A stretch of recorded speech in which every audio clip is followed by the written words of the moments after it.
Nama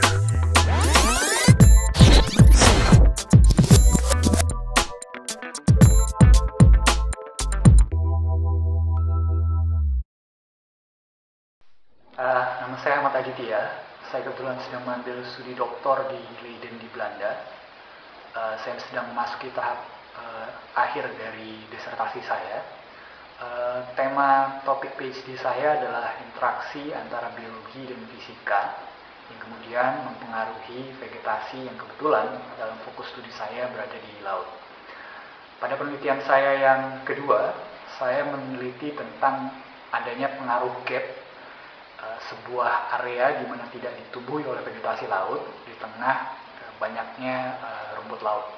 Jadi kalau misalnya Anda ke laut, kemudian Anda melihat di sana ada rumput laut, misalnya lamun, dan kemudian di sana Anda menemukan adanya gap, sebuah daerah tanpa adanya vegetasi yang berada di tengah lamun tadi, maka kita sedang mencari pengaruh dengan adanya arus laut terhadap keberadaan itu. Pada penelitian saya yang kedua, saya menggunakan contoh Thalassia mimix sebagai vegetasi yang kemudian saya variasikan ukurannya dari 20 cm, 10 cm, kemudian 5 cm, kemudian juga saya variasikan tingkat kepadatannya, density-nya, antara 1400 untuk high density, kemudian sekitar 700 untuk low density.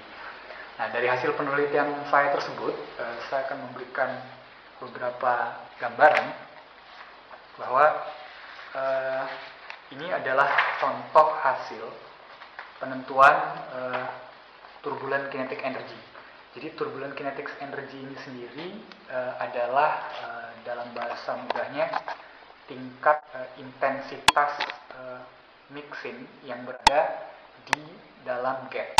Kalau misalnya diperhatikan lebih jelas, di sini adalah high density dengan seagrass height 5 cm dan ini water height 40 cm, dan di dalam gambar ini garis merah menunjukkan ukuran daripada seagrass itu sendiri, dan kemudian daerah yang tidak menggunakan garis adalah gapnya. Ada 3 indikator yang penting di sini. Yang pertama adalah adanya perubahan flow yang kemudian bergerak semakin cepat ketika seagrass height menjadi lebih kecil. Kemudian kalau kita bandingkan dengan seagrass height 10 cm dengan water height 40 cm, di sini terlihat bahwa intensitas mixing atau turbulence kinetic energy tidak sampai kepada dasar gap. Kemudian kalau kita bandingkan lagi dengan seagrass height 20 cm dengan water height 40 cm, di sini makin terlihat bahwa seagrass height baru mencapai dasar laut ketika dia ada di patch 60, ketika dia gapnya 60.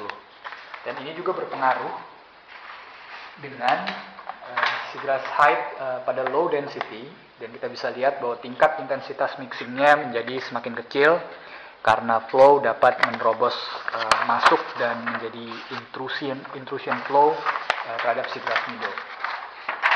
Pada penelitian yang kedua ini kita menemukan beberapa fakta penting, bahwa yang pertama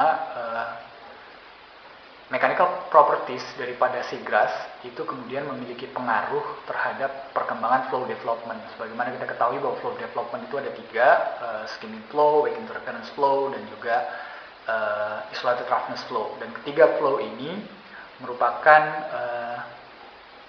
indikator dari sirkulasi nutrien yang ada di dalam daerah yang tidak ada vegetasinya.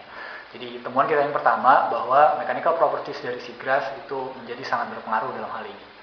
Kemudian temuan kita yang kedua bahwa low density seagrass itu kemudian dapat mengurangi intensitas mixing daripada seagrass. Nah, dari penelitian ini efeknya kepada ekologi, kita menemukan bahwa semakin besar patch daerah yang tidak ada vegetasinya di dalam seagrass, itu kemudian memberikan situasi yang tidak begitu menguntungkan buat seagrass. This is the experiment on the patch 30. I'm taking it from above, and as you can see here that movement of the leaves is still quite active, and the leaves in the middle is way much more active compared to the leaves movement on the side. It was expected that maybe there are higher turbulent kinetic energy more in the center compared to the one near the wall. Demikian sedikit gambaran tentang penelitian saya, semoga membantu. Terima kasih.